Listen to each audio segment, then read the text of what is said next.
XYZ 93.1 ewo Facebook ni nyina no Kasiebo enam ho Wimpan Sampa Woody FM so wo Pusiga Shaman Potem ya wonyansa po FM so Gateway Radio ewo Nkwanta South 101.5 wo Dambai NFA Trinity FM so wo Bogo so Sunset Radio ewo Bibiane 107.5 ya Bono FM ya wo Sonyo Potem ho anapo anso so 105.1 ewo ahafo Kenya sekete krache ya wonyiwase radio so sanso so na Loud Silence Television o America Brochimemo so Kasiebo enamo nefi yang Adam social media handles so Kasiebo ye streaming live ewo hono mo na wiabre ne ebedimu akoting bi ene se yene mo rekase abang edin sem atugwa erichem se odin hye gugu akwama omanga na yang ne maparo materials no ye be process no dodo no ewo ye maimu Saso no swafo hwamono ne nsam so to nsadia fra Ghana de hyewa mono ne so monkom hombre na ese bronya mu summit kasie bi wo ha o so mu nyina mu de ho ahyemu bi sitak futua wangate na manebo chem se nya nsusu so bone ewo yen eye adusia bia horo ye bekọ na emu nsam no ye de abramo Saso anowra haruna idriso de chopa kase amampanyimfo a eda sitako na no so jesa adwobroma mo bra akra hawo no nyina mbehwe aso ano ede amomo kwanchefo panyin a order Ghana Education Service ano ede adesrede akwama adesua bia horo se wo momoden so this STEM education be ejuma Saso ana etorabia enkuntabu sam no ede papa obi ato bombo ewo emrahye badwafie nene no owura haruna idriso kiremu a sanitary pad omokwache no sikasa bia omokotu no Anyesa enetie Ghana Revenue Authority to anamombi na nipabonifu bi a womdi eye oil bi efiamemo ekopemu eye Burkina Mangno emono wakojije ni nyina efi wom semento womse Ghana fo yema yenganin ena ho Saso ana ayamrahye badwani a wo ablekuma eye west enso aya doye sronko hade ama ne manfo nsem no edoso papa yaboabo no ayede ebremo yede asire bakwa ma mensa ka promo no esanse yes bomoden na dial star 274 hash se ne be ya ubedi sika yede won ase ex natural mineral water sida enkoma mu gentle step madake asida sronko ayamode mega cash nso work ho bi ne fei Benji Estate and Investment Limited meka Bermuda Games no so ensem ede a kire manyumako yi won ada romanti ena yede Kasiebo erebremo enne awiabre na enam live Gateway Radio so ewon Nkwanta South akinkanfo na awiabre medin di akra Kofi Dako mene akuya krantema isam no nuchirim ankasa enen Ghana mampanyin abedi akire obemfo na Jane Opoku Agyeman yene mo rekasa ye ogusu ewo Luanda ewo Angola mangno wang ahinkro emo na odensema tugwa chirim se abang aya ne hyehyɛ trimupo bi se wode eye wobetu anamombe na bebua ma omangana ne onyankropon ache yen raw materials dodo no ye be processing no ye mem ansana ye de akwa no ne akoton ne yenya sika abehye omangana yen economy no mu na nema akosoye e de amanwe excellency professor Nana Jenopoko Agyeman semi tugwa eye bra no oni Ghana de hye a won ewo Luanda mangno mu anase Angola mangno oni won ekuhyiae eno di sansemi etugwa manebo entuasonin abang se odinhyhyai eregugu akwema yebehwese yebe processi young raw materials dodo ewo maima kokonso eka ho eyi yansem a omampanyin abedi ekire obinfo Nana Jane Opoku Agyeman adanedi se beye na Ghana megbun ana Ghana fododo ebenya adwuma ayenti anabang edi sanhyhyai ereba na bebua mampuntunyuma akoso. We live in the tropics. We live in the best part of the world, I think, living in the tropics. There's hardly anything that doesn't grow in the tropics. So why can't you grow your food? So we are trying to look at the basics, ensuring that we are putting a halt, if not a big break on the exportation of raw materials. We are trying to find ways in which you can process the raw materials, because that is where you get a lot of wealth. But between your harvesting the cocoa and exporting, there are some jobs you have created. But imagine if you were to process the cocoa and add value. So then what happens to your children? They are falling into the Mediterranean, trying to cross to get jobs you could have created at home. President Edima Ghanaian Community Association a wong ewo Luanda Ora Lord Beidu ade insam to gwachim say Ghana this year wong ewo omang ne mo no won aka won hwabom efe wodi obu ni dinsu eye adwuma lembom adesrede ode beto omampanyin abedi ekiri enim edise Ghana fu a wo mo amanone no wonye bebi fafa na Ghana card sa etumi nkabi na bebua won akwatu that our government explores a government-to-government arrangement where possible with Angola to ease travel and visa processes, which is one of the very difficult key challenges we encounter here in Angola. Getting the various visas for our visit here, either for business, for tourism, for family, and all of that can be very daunting and sometimes very, very frustrating. We believe that it will encourage stronger economic ties and people-to-people cooperation between our two nations. We believe this is possible, especially given the track record, especially of our Honorable Minister of Foreign Affairs. We know that he's able to get that intervention done for us as well. Owie and Osiafo hwe amanone nsem so Samuel Okujeto Ablakwa de arehemu nsem ekoma Ghana fu a won ewo Luanda ni amanone amanga aka si boshe nsem aban ahye wonyina no obedi so ede ama won. I want to assure the leadership of the Ghanaian community that I have listened attentively to all the matters that you have raised. And as soon as I return to the ministry, I'm going to take immediate action. And the ambassadors here will tell you, I don't waste time at all. The last time we were in Nigeria, the Ghanaian community made similar requests. You may want to check from our compatriots in Nigeria. We have promptly addressed all those matters they raised. They asked for a machine that can print the Ghana card, and we delivered that. They asked for enhanced consular services so that they can secure Ghana passports under 15 days. We have delivered that. And wechi and obinfu na najen opoku ajima edi abasobode ekoma Ghana fu a won ewa manone ni Rwanda si won etumi aka won hwabo ma won apegya Ghana enimonyam ama akwenim eti won tonkoso nya ne sa na won sema wode atu abanganim no abang betu won among edi ama won. We have heard you regarding the Ghana card and so on, and we are happy you all like them, and we'll do what we need to do to ensure that you get your Ghana cards too. And they are used, according to the regulations of this country, and not necessarily our regulations. But they are very, very important sources of identification. So we urge you to look at them. What we are doing at home now is we recognize, every country just move forward. Okay, yes, the past wasn't good, or the past was good, or whatever, but you are here. So what are you doing? What we are doing is to ensure that we are moving the country forward.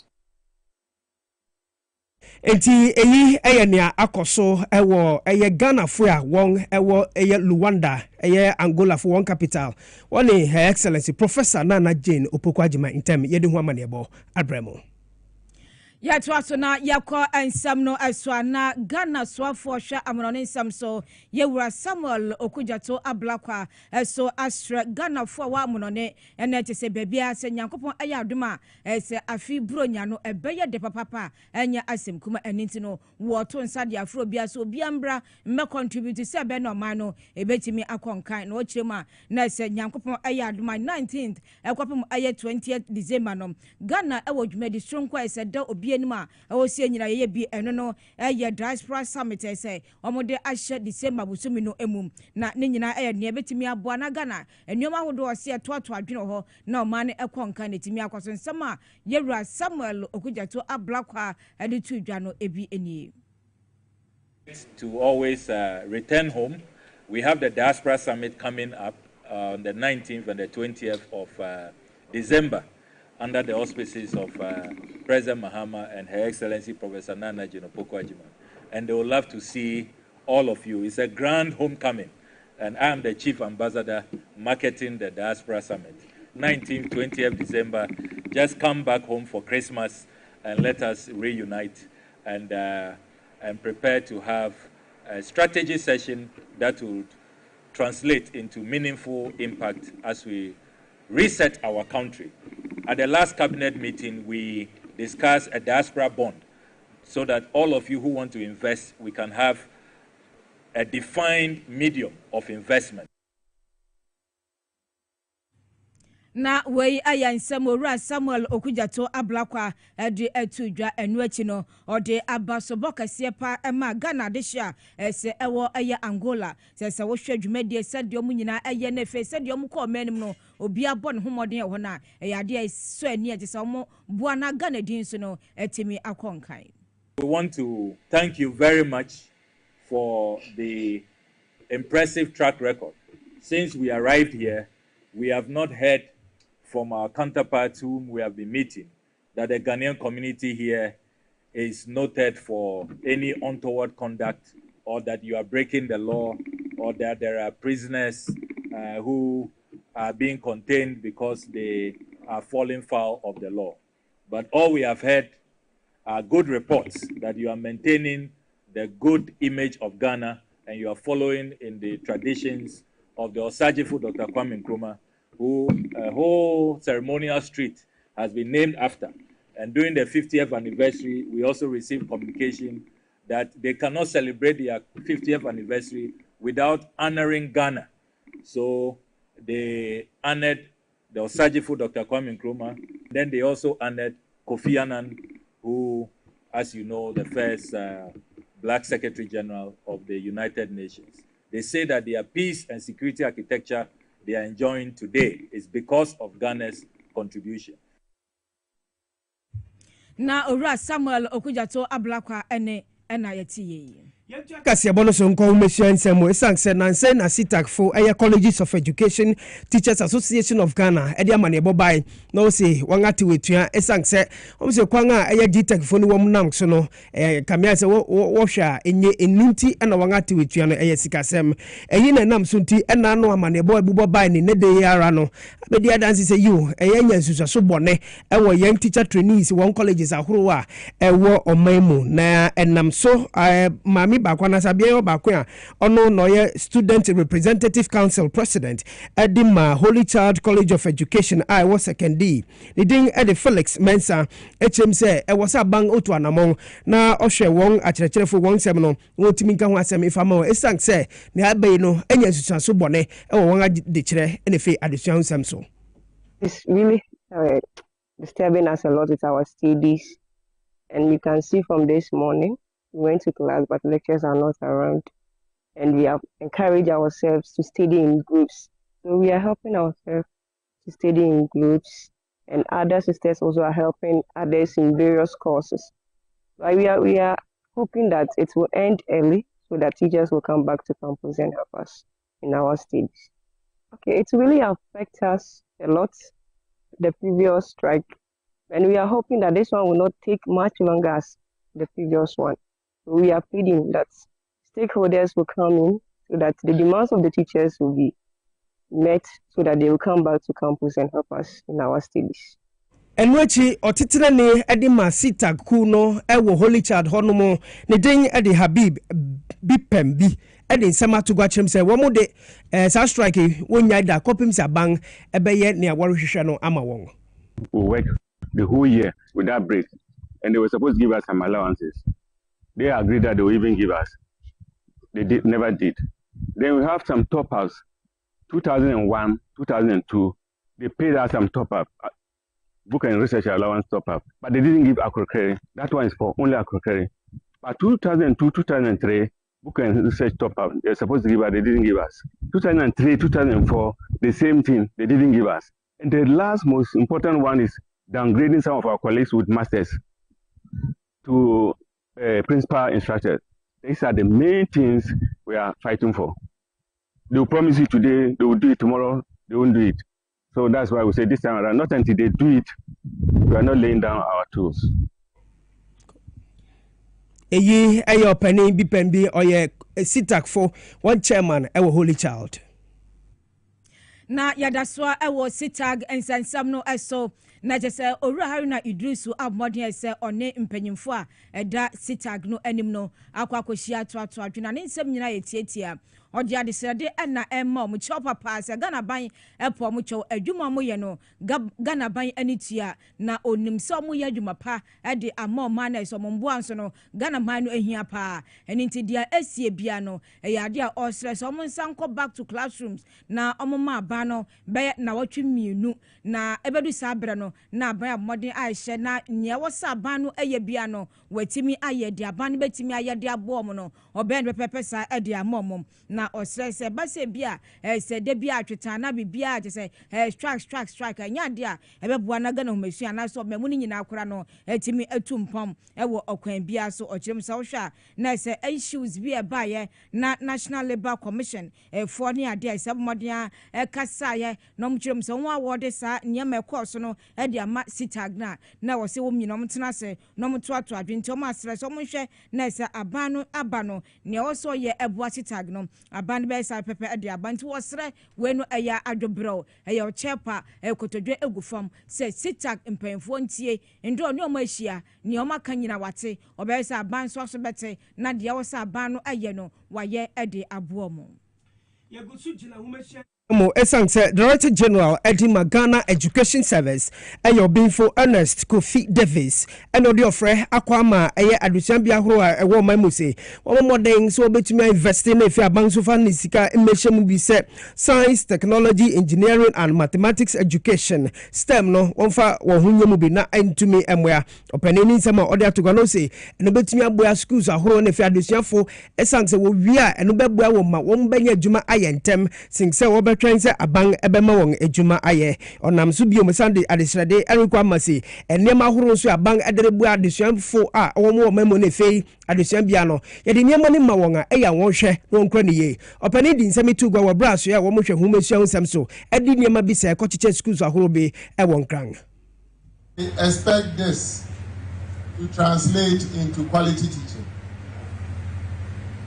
Quality education is a collective responsibility. Government, in partnership with ITEC, is providing what teachers need to deliver quality education.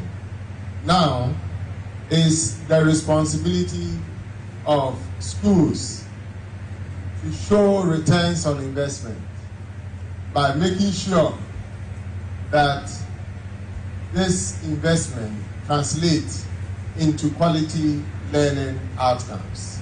Teachers who have benefited from the training would have to use their learning through the training to empower the learners to learn science effectively and in context.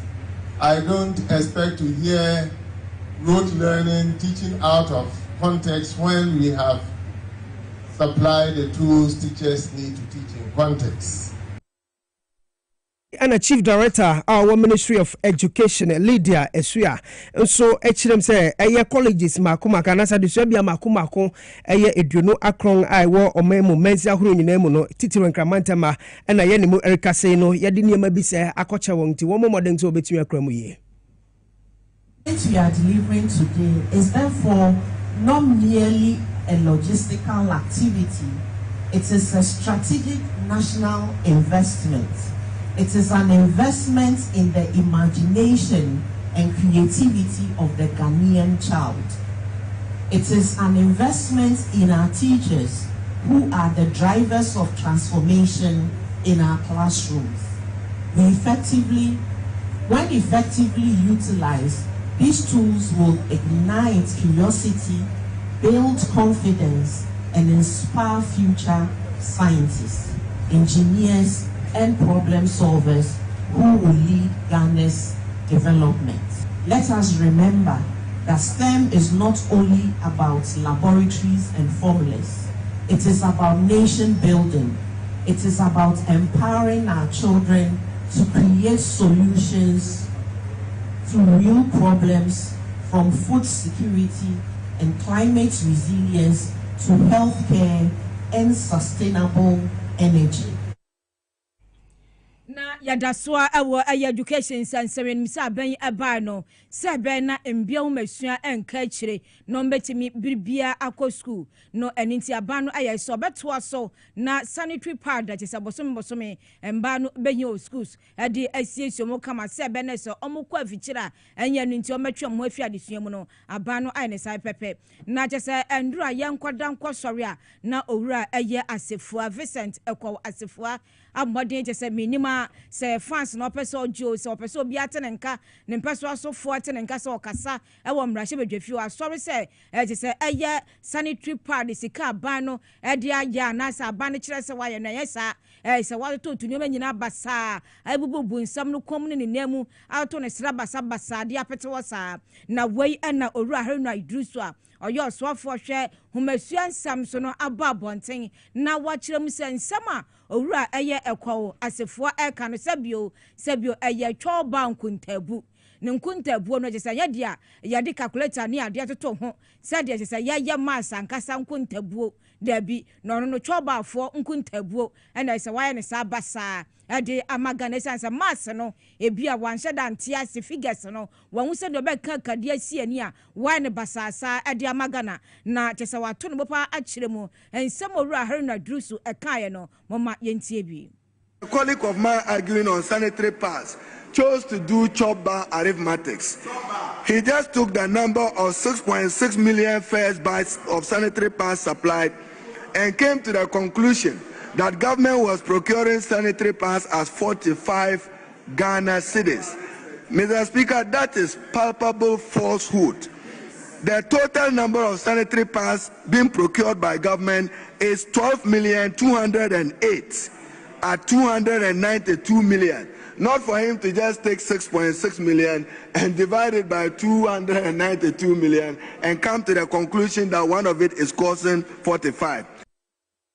Na wei aye enchirechire mu papa owura haruna drusu eba modern editor dwa entianie no so yamra hye bedwani na opese o ka asam na to ganafo asum na ese bia wo sam futuro bi na wo de apeti wiem ase na nkrofo ebi akwamani dia e wo se wo wani bre se de aba ne ya bia beti ase ye na ka watimi aka ne entie no enchirechire mu bone a owura ekwa asefua adebae no eno owura haruna drusu ede na to pepepe akirechire mu se de ankonta ne buo no e wo se ekwa no Ghana ye obi a na temas mas ne tole bia na ede nti wonnim a busamia nkirew ansa watimi aka wonsam na kratba yi eyonwa oh emane nyonwa esanse tama ndc for worry kasi what the 24-hour economy beba denga asenwoga so say choba o say choba enu nsu 19 na say choba nkonta na yo eyonwa enya asefo akro ya bebi obekika nsem bisa no so ngohwem na nya no kware the whole group called the NPP no minim one mathematics na fe one economics no minim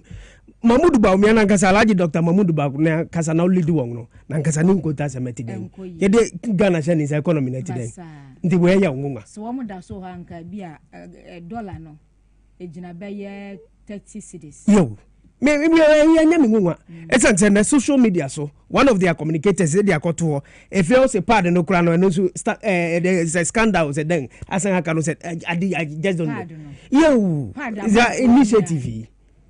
Oh, minim se bia. Asa wo pro won pese wo ye bribi. Krankwan nti se ukọ se nkurase nketuo nim se dia nipa bi ahokyire wo mo bi a pad kra no ntimi ntobi mankwala na nti acheche mama eye we good initiative a wo se support. Won adwini se wo bekeke kansema. Bade no mu yanzu a enye yi. Hwe ba kwin. Wei. Mami ntuaso na yenko yenanim na yegusu gina humesua nsem o sanse osuafo no no da saaso na ano eye haruna drisu edi nsem atugwa erichim se aban eritu anamon so obehwe se kamia se jedi sum na nsem bia mama ne muso ewo Wesley girls no na wo se yenuano muslimi fu bi yanga ma wo ho kwan se won jedi wodi be adwuma ewo honom no o se wori tu anamon no ahwe kwan obefa so na saade no efi honom na bra orikasa wo Ghana mrahye begwem no o se school anasa de so biara bia eni tumi so bi obesi obi ho kwan se ni jedi anasa so bi opese odi ne ho bata na o practice no ye besi ne ho kwan ni se mo kan e wo Ghana mrahye begwem bi ni that there is some ongoing debate on restrictions on Muslim students in Wesley girls which conflicts with international human rights standards and living standard expected of us in Ghana's Constitution under Article 33(5) and 26(1) of the Constitution. And then to assure our colleagues that we have a duty to uphold the rights of every Ghanaian child and to uphold the rights of every Ghanaian citizen. No right is divisible, and that we will not countenance any action by any person to deny any Ghanaian girl the opportunity to profess or practice any religion. Eyi eyosuafo a ohwe humesia Samson den edi Haruna Idrisu. Na akra sa asemu ni anhwa ebeye you. Nti no se wonim se wo pese wo yese ya. Wo se mission school no kwa. Di omo ye no wo se wo ye. Yo. There is a saying. Ba no achi no. Dia wo pese osmo obetimi asom obi nsi wo kwan se memfre nyame anabisa obetimi aye wo de. Ba du kwasi adade a baby a wo hye bia na omo de no e wo se wo hye bu na ye bi. Time na me ko primary. Edu kwasi da no. Yo. Edu kwasi da no anko sorry do da be school obegwa rough eno kura na ya boarding house e wa fu eno yo ya dia wo ho de da there is a say what say uko Roma ya Roma for you yo because o timi nya kwan efre nyame nko ade a na say e kan o bible na obi nye o hwe de a when ya de wo say so ekofa bibia eba yo yanto aso na yanko eya ablekuma empatemu na yekodu ablekuma wesa na say eyo honorable Reverend Kwaku Ado ono ne mbrahye bedwani a ho na okirem se tisa wo hwe se beye no manfo mpatemu betimi akoso asetena betimi akoso mpontu ebetimi akoso beye no ho a na waye adwuma ade aboa se beye na obi aseteremu ebetimi akoso edi amam nsema Reverend Kwaku Ado eda ne di no wombro ne nsem twefo kasa no ebi eni. We just came to empower our constituents, primarily those in fashion, or you call it sewing, and those who do the hairdressing, because we realize that there's the need to empower them. It's not everybody that you can get a job, but the one that already has something doing, and the younger ones that we have trained over the past few months and years to give them an opportunity to be able to go and establish themselves and be able to expand their businesses. I believe in the skills training and the talent work. The carpenters, if we were to do, we have to sit with them, agree on what will be important or that can make a difference. A group that we may have forgotten, those who do the pedicure and manicure, we didn't capture them, but then there's something that we'll keep doing, so then we will get a group like that. We are looking at even the mechanics.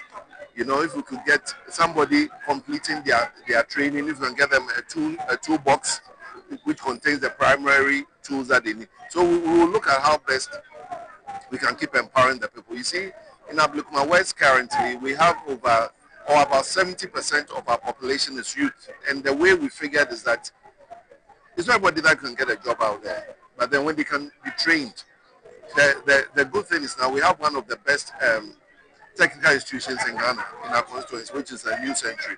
So we are collaborating so that these young people, as they come out, we will take them, empower them so they can start their own businesses, make money for themselves and their families.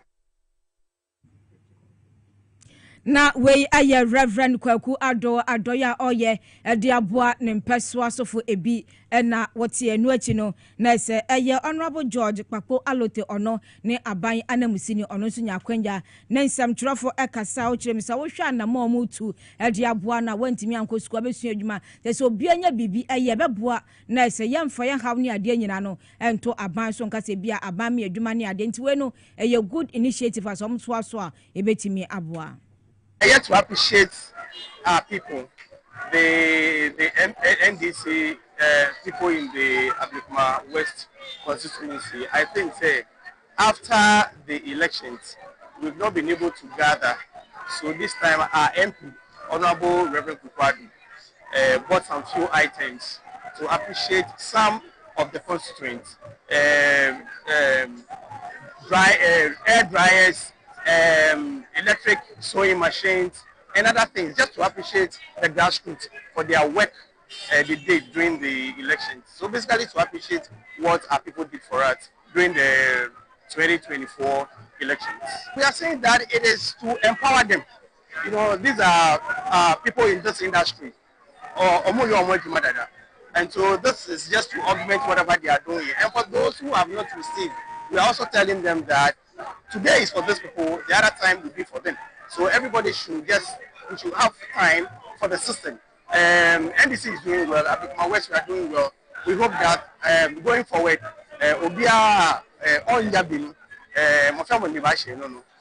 so we are just asking them for a little time. Things will work out for all of us.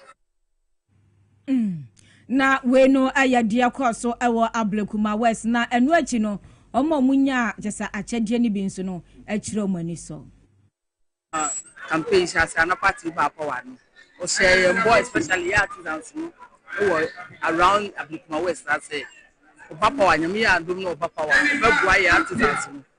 In fact, any actually industrial machine, I think it is going to help me a long way. Say so many better at the farm, ama muhapa faswo. Yen society had say, especially your community had say no. My any baby, any memoir baby, and in a while to mind you. And yes, we have a factory also as Madame Son say, yes, we have picky up my any memoir boy and what actually almost actually we am there. Say because I worked for it and I deserve it, and I even deserve more than this, but I'll take the first step like this. It's okay for me. And number two, meda yempeni for nasi, especially the MP. If I have some issues with the MP, I don't have any issue with the MP. Semansiria for a reason. And also, I'm going to take it in the good faith. Say, "Wa mami." Yes, yeah, the year you might discover. Scanso be my bet your tax. Ever bought mine. So just and your constituency mission. Ever assembly because almost on major license. Say me my share fine year to ma. Say me be shop. I'm seeing this guy.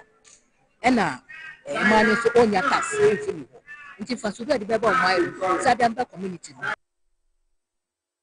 Na adefefe ni adepe koso ewo Ablekuma West eho ena yehwe ye. Yes, streaming live for Facebook or Power 979 TV XYZ Ghana yentua Kasiebo no eso. Ghana Revenue Authority GRA fu etu anamong ma yenemo Erika say anka nipa bia wo pese wodi niam bi efa nkotuna sikopem ewa manfoforo bi so na wokoton anase sikanka man no ebenya no atumi ahweye no GRA won ene national security fo ene fe won panyefo mu ye djumo wo saso no etumi aboa masade we entumi amaso ewo tema ene ni potem anamong asa nipa bonifo nka wo pese wotu no na ye nia kufo gallon wodi eye anwa bi begum na ni toto bese 9000 ena anka wodi befa kontuna se wodi hyehyɛ trucks bi mu anka wodi ereko eno na nam sunti a won etimetu anamong ma GRA mpanyefo abo amane chem se dwumedi tumi koso ewo aflaw importem ene fe yen miamia bia aka na nimi nemani bia wanga hyehyɛ ne bi eyomo ene fe sikre ene tomato paste bi ena won atimi akire wo mu nyina ye ne mu erika se no wodi won akotwere abankukuma won gusu a worehwe won semu ne fe niama no so no wodi ne nyina akosie ewo national security for akache Commissioner General Edima Ghana Revenue Authority Ora Anthony Akwesi Sapon eno dis anche mu yi ema nsɛmtwerɛfo no kyerem sɛ dwumadisi eye November busuming ni daito so eduno ebien ye pese ye kan say Prof Kasam yes smuggling no idea egu oman say adwuma na say adwuma so say a ema emabunu nya adwuma anye ma say oman so mpunto tie be stress say obi a oye adwuma biara no onya na adwen say ode no kre bedi mra ne so no atua ne to na omo eye say adwuma na omoto ne de yen GRA da nyina ne be ka omo ne abo omo aye adwuma papa nanso ankwakwa kakra bi a omo aye omo adwen say omo de nimde ye omo de a enunti no omunti omoto no omo agu oman no yensa so mu a yene bede nwonwonwo te se de ne oma yensa so mu na wotwum aye no te be stress obi anya na adwen se obetua woto obehu woto se wotua na enyina yesa oman no ebetu mpon ye sense kokko se we nya ba ko pe ana mienu ye toaso ye ne enuanom ehyehyɛ etete ye nkofo nso abrof kasem ye frɛ ne informant omo hyehyɛ ase nti yo adwen sɛ o de ye hu a eyemre ye nsa tenten wɔ mra mu no ye nsa bɛka ye ne o kan so a ye ni bedi ye ne obedi ne yaw so ne tua ne nsɛm so sɛnea ɔkyerɛm sɛ obi bia mmɔmɔden sɛ obetua ne toyi ɔkyerɛm sɛ wɔn a wɔre yɛ sade nyina nso so wɔn mmɔmɔden sɛ obetumi agyae na biom nso no ɔkyerɛm sɛ wɔn a wɔn akyere wɔn nyina nso wɔde wɔn ɛbɛfa mmra ɛkwan so na sɛnea mmra seɛ no sɛ wode saa nneɛma no kɔ na ɛkɔ ɔman foforɔ so a yɛngye ho ɛtoɔ na yɛteta ɔmo kakra na yɛhu sɛ saa na nkɔ bukena ɔmo de akɔhyɛ baabi wɔ tama hɔ enti yɛto hyɛ ɔmo so ɛna yɛkye nneɛma nyinaa wɔ 4 tracks ne keka bɔ mu a na nka ɛto a ɛda so yɛ 1.9 million wɔ Ghana cedis na yɛngye a de aka ne sɛ adwumaku a na nipa bi a pɛsɛ usisi aban no yɛnsa so mu sɛ a onneɛma no yɛgye a ne agye nneɛma no ama aban enti sika a wode ahyɛ mu nyinaa no yɛgye ama aban na yɛsuadeɛ ama wankasa ene obi anso opese oye bi no se yensa so mu a yemfa ncho emra kwan mu no yebegye oniama no de tosu mienu yem se nchiche kra na yenim se yenuanu omu ye adwumako o mayemu se amanfo de niama bebre eba eha omu enti yesan gina ye nan so ewo ya flawo border ho emenu nso no ye hwehwe ma cheche niama bebre wo emu anwa ye de no aduane ntoma ntade sugar ne niema bebre ye hwehwe mu no na we ni de ehu se dwumakuo no omo akase omo tuatuo ni bi no omo ntua ni nyina eno so niema ye nsa toss no ye keka boma na 1.7 million Ghana cedis. Anthony Kwesi Sapon Commissioner General Ghana Revenue Authority for Wangakache. Yanto aso na yanko ensanfro so eneno Ghana for ni akakaka ye sei ni aka nsam na se nia yehu ye si yehu na just report bi nam social media no so eneno mo kirema na se Kumase bypass omoye no omnam se abana hye contractor no nya adwuma no esanse nya de obetimi atoa so aye adwuma no na wei enandra se mramra chibdwafo kochia no oswafo hwe akwantemponsam so owura governance Kwame Agbaja ade atodwa na wachem se sansam na ye nokore Ghana for park akekasa bosirimuka na yense ebinimudin ose aban we no committed emfa wo na se bia project bia ekoso obehwe atoa so aye emma emfaso no Ghana for timemufo nangasa aduani ebedi ho adan why a particular project, Accra Kumasi bypasses, are not being completed. Mr. Speaker, let me put it on record. President Mahama's government never asked any contractor working on the bypasses on Accra Kumasi to stop work. Indeed, I told all the contractors and encouraged them to continue working. However, what they told me was that at the time of contracting, the time they were asked to go to site, they were not shown details of the alignment. And this was told in the presence of the finance minister, that they flew a drone and showed them a drone image of the alignment. When they got to the site and they started working, they saw Galamsey peaks and swamp areas. So as we speak, Mr. Speaker, almost all the contracts, the prices have more than 100% increase. And this happened in 2023. Unfortunately, the side opposite made no effort to actually capture the variation. Today, as we speak, we have been told that we need another 3 billion or so to be able to complete the bypasses on Kumasi Road. And President Mahama is doing that. Indeed, one of the sections has actually been completed and taken over.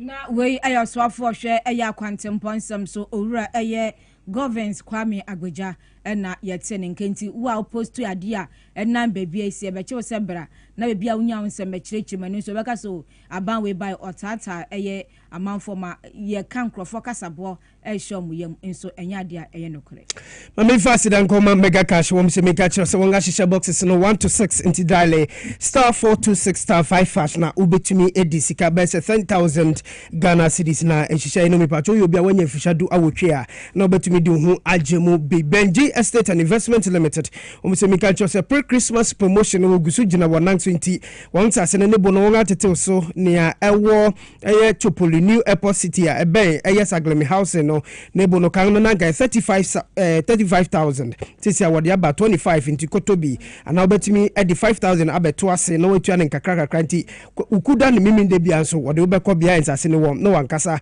wakohwe mi pacho fe won 0248780887 and 0553116602 mi pacho nyankopon eyaduma mi pacho minsa kapromo no so no enche yadi eye mega cash no so behihye so mega promo no eno so yegina mu ntimpacho minsaka no eye star 274 hash trebi na obedi sika bese eye 50,000 Ghana cedis na yani National Lottery Authority yegina one characters platform ne so ene edi way every ebremo X natural mineral water yensu papa intibomodin betubi ewo yenga dwuma mu ha na se kom ene mekom obiare mu na kotobi ewo hono mu Fred 0596273546 and 0596273547 na gentle step marake me pa choyen koto mu frantare ne fi mu frampa boa ewo honom bomodin koho niema no won atete so won ewo spinters quanti policy wo ben bogas furniture no wo ni Absa Bank no ena edieni mhwe for 0244238477 and 0245681085 Gentle Step Madake ana your family partner for kids, teens and you. Yada masi some gusa muhwe ye betwa ye ho akoje nga boafo nkrato ye beba na ye de egodi ni sika sema ma na ebo Abra Julius no mu muhwe ye efi o man panin atena mu twa ye riba sisia.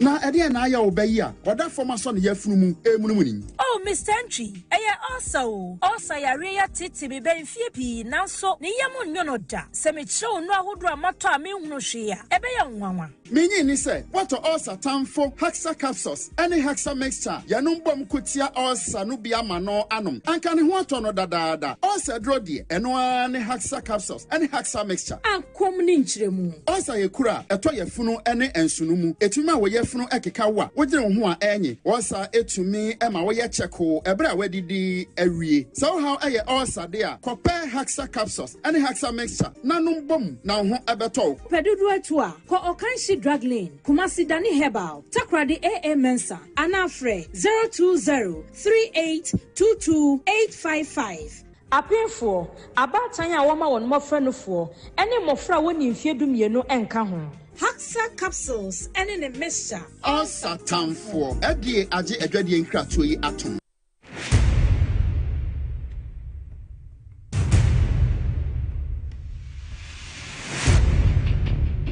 The average human body mass should have at least 60% water for optimal performance in any physical or mental exercise. We can help you maintain it naturally.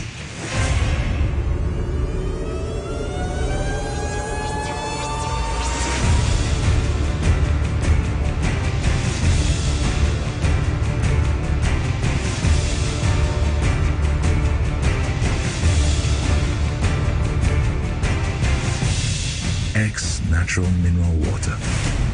Simply natural. For bulk purchase, call 0596 273 546 or 0596 273 547. This advert is FDA approved.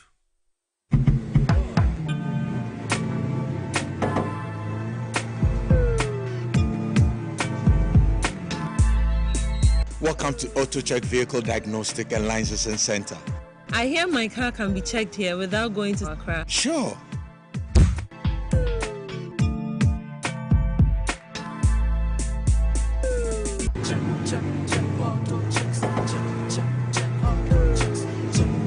Emission check. check. Brakes, check. Visit Auto Checks at Koforidua Aquadrum Road for the roadworthiness of your vehicle, from saloon cars to heavy-duty industrial vehicles. Madam, your car is now ready for the road. Thank you so much. Auto checks. Check. Auto Checks. Your safety, our priority. Auto Checks. Hello, Ghana. Payday is here. Stand a chance to win instant cash prizes on Review Scratch for Win. Up to 100,000 Ghana cedis to be won today. Get ready to play Review Scratch for Win to win big on TV XYZ. Stop scrolling and start winning. It's simple. Dial *850*6# on all networks. Choose your card type and select your lucky card for a chance to win big. Play with at least 5 Ghana cedis or more. You could win up to 100,000 Ghana cedis in cash prizes instantly. Yes, you heard right. 100,000 Ghana cedis in cash prizes. Don't miss out on the chance to win big. Dial *850*6# to play it now. Review Scratch for Win. Scratch certificate. Ladies casting power. You must be 18 years and above to play. Terms and conditions apply. This game is regulated and approved by the NMA and the Purpose Bank. One tell one now one blow, 1 now one control. Bermuda Games of 2025 reloaded. This time around the necessary gala competition, yes, bro. The teams are well represented. Team XYZ, X Natural Mineral Water, Work Natural Health, Medimosis Clinic and Prostrate Center, Mirasi. Bermuda Games of 2025. One pay you, but me say with the Team XYZ and a war for trophy nana. He work X Natural Mineral Water. Another Medimosis Clinic and Prostrate Center. Bermuda Games 2025 reloaded. Obakwado on the 5th of December 2025. Major Farmers Day. Damadani ya forfeit the holiday. Venue near Mac Downtown Park. Wajoka Snitchiwa Labadi. Time near 10 a.m. Pepe. Best your favorite presenters and players. I will show football skills. Mugabe Masi. Yes, Jimmy near Pawani. Ohinbabwama Benny. Okumangra. Mankasasoki Nicholas Metsiabo Nedu. Onye Ekuku Damanane Bongo Wagaleyas. Bermuda Games 2025 reloaded. Obeye ho la la.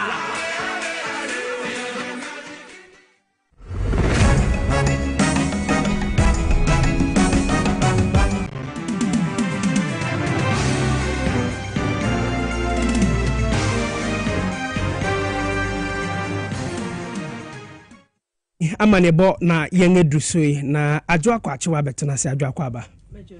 Yanko Yeramu adwadie ene sikadwa emu nsemu ana wasofo na hwe adwadie ni fidinwuma ho nsem so eyonmonyamfo Elizabeth ofosu ajare no de atodwa se aban wei no ede hwehwe ahodo bebre na egu akwam am ebe mpawa emebunu no ama enwuma ebuso ewo my Ghana mu na yentie ne nsanka ya wode atodwa efa sansem wei ehun.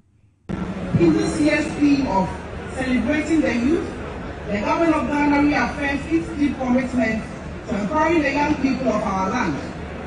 Through the Ejumara program, which aims on an annual basis to support 10,000 young entrepreneurs ages between 18 and 35, through training, startup capital, and mentorship, we are enabling a new generation of business builders to lead our economy.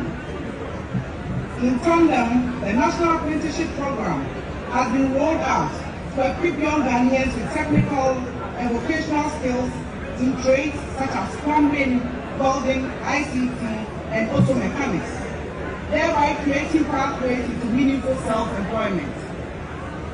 We are equally proud of ourselves in our effort to open opportunities at the local level through the youth economy.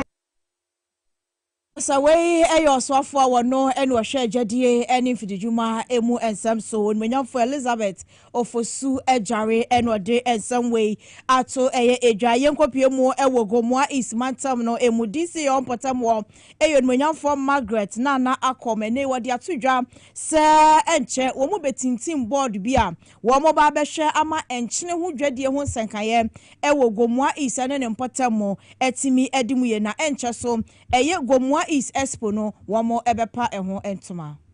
By this time here, we boy you bet me a stone in a perfect place.